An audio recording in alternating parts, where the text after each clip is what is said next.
Merhaba arkadaşlar, umarım iyisiniz. Bugün Önder Abdullah Öcalan'ın Özgürlük Sosyolojisi ve Soykırım Kıskacında Kürtleri Savunmak adlı kitaplarında ahlak ve politika kavramını ele alacağız. Önder Abdullah Öcalan'a göre ahlak toplumun tarihsel politik havzası ve öz savunma mekanizmasıdır diyor. Toplumun kendi içinde doğmuş kurallar bütünüdür ve bu toplumu dıştan gelen tahakküm ve sömürüye karşı dirençli kıldığını ifade ediyor. Ahlakı zayıflatılmış bir toplum öz yönetim yetisini yitirir. İktidar ve devletin hukuk dayatmalarına açık hale gelir. Politika ise toplumun kendi özgürlük alanlarını yaratma ve yönetme sanatı olarak değerlendiriyor. İktidar ve devlet yönetiminden farklı olarak halkın kendi kaderini tartışarak, örgütleyerek ve eylemle belirlediği demokratik alan olarak öngörüyor. Gerçek politika toplumun düşünce ve irade gücüyle kendi yönetme pratiği olarak e, değerlendiriyor. Bu iki kavram Önder Abdullah Öcalan'a göre birbirinden asla ayrılamaz. Çünkü ahlak politikanın kurumsallaşmış havzası, politika ise ahlakın eyleme geçmiş hali olarak görüyor.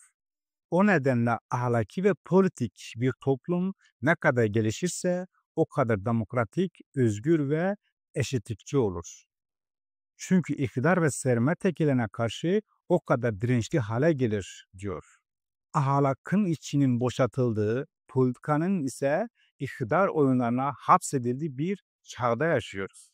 Önder Abdullah Öcalan'ın düşüncesi tam da bu noktada bize bir kapı araladığına tanık oluyoruz. Ahlak ve politikanın yeniden buluşarak özgür bir toplumun nasıl inşa edilmesi gerektiğini bize söylüyor. Peki nedir bu ahlak?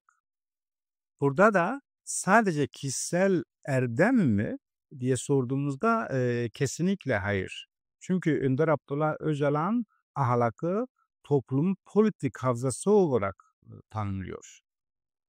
Tıpkı bir ağacın kökleri gibi kökler kuruduğunda ağaç nasıl çürürse ahlakını yitiren toplum da çözülür, çürümeye açık hale gelir ifadesini kullandığını görüyoruz. Yine ona göre ahlak ve politika olmadan toplum varlığını sürdüremez. Yani bu değerlerini yitiren bir toplum sömürüye açık bir sürüye dönüşür. Bu son derece çarpıcı bir tespittir. Burada da politika kavramına ilişkin şu belirlemeyi yapmak belki yerinde olabilir. Örneğin iktidar aracına indirgenmiş bir kavram olarak ele aldığımızda Önder Abdullah Öcalan'a göre bambaşka bir anlam çıktığını görebiliyoruz. Çünkü politika bir özgürleşme sanatıdır. Devletin baskıcı düzenine karşı halkın örgütlü direnişidir olarak tanımlıyor.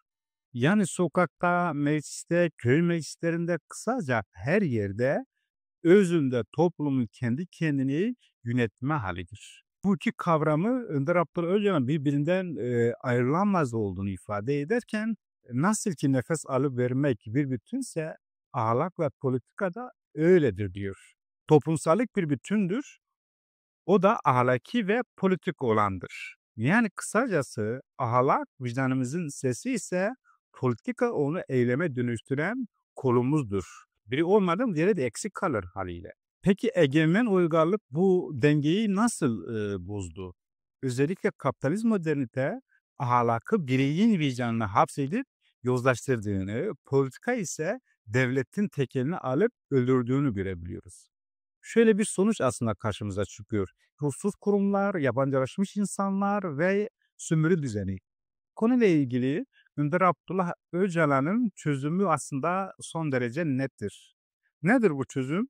Demokratik modernite. Bunu da birkaç cümleyle aslında izah edebiliriz. Yani devlet merkezi siyaset yerine halk meclisleri ve komünler, bireycilik yerine özgür yurttaş bilinci, buyurganlık yerine rızaya dayalı öz yönetim. Bu formülasyonla demokratik modernite sisteminde ahlak ve politika kavramının bu şekil yerleştirdiğini ve bunun üzerine aslında kurduğunu çok rahat görebiliyoruz. Burada da şöyle bir örnek verilebilir sanırım.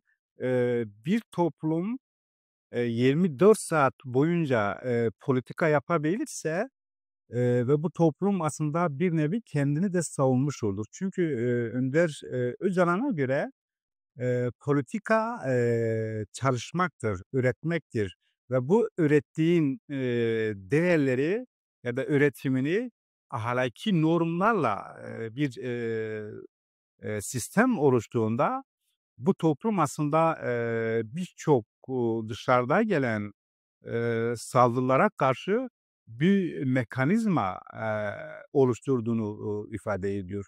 Çünkü şu şekilde aslında anlaşılabilir.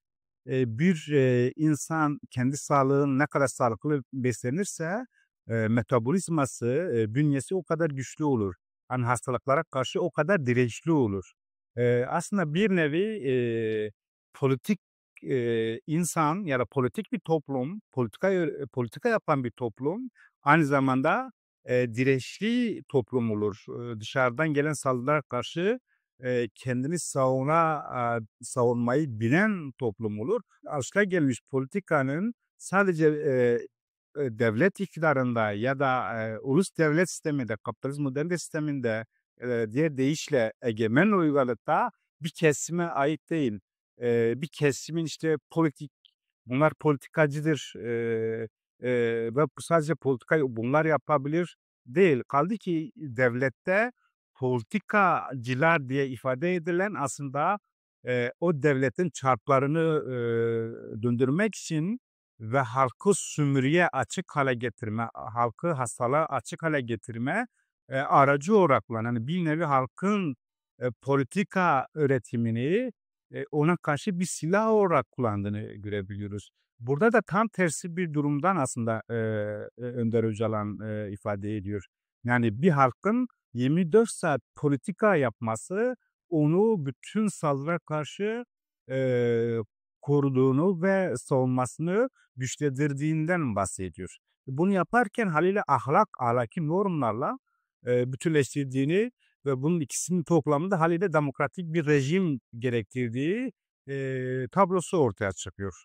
Bunda da çok rahat anlıyoruz ki ahlaksız politika iktidar oyunudur diyor. Politikasız ahlak soyut bir hayaldir. Çünkü mevcut zihinsel yapıyla aslında bize oluşturulan algıyla baktığımızda böyle bir sonuç çıkıyor. Oysa tam tersi bir durum. Yani ahlak soyut bir durum değil ya da politika soyut ya da bir kesimin denetiminde olan elit bir kişi, insan toplumunun özellikle devlet politikacılarından söz ediyorum. Onları yürüteceği bir şey değil. Halkın kendi değerleridir ve burada ahlaki politik toplum olarak Önder Abdullah Öcalan formüle ediyor. Son olarak değerli arkadaşlar ahlaki politik bir toplumu özne olarak kendini güçlendirmesi ve buna göre bir örgütlük yapabilirse kendini birçok şeyde koruyabilir. Bunun için sözünü, eylemini ve örgütlü mücadeleyi ahlaki politik değerleri yaratmakla mümkün olduğunu ifade edebilirim. Kuşkusuz Önder Abdullah Öcalan'ın başta da ifade ettiğim gibi Soykırım Kıskacı'nda Kürtleri Savunmak adlı 5. Cilt ve 3. cilt olan Özgürlük Sosyoloji kitabında ahlak ve politika kavramını genişçe değerlendiriyor ve bunun hem tarihsel ve sosyolojik olarak bütün argümanlarıyla sunuyor. Şimdilik programımızı burada sonlandıralım. Daha sonraki programlarda görüşmek dileğiyle. Hoşça kalın.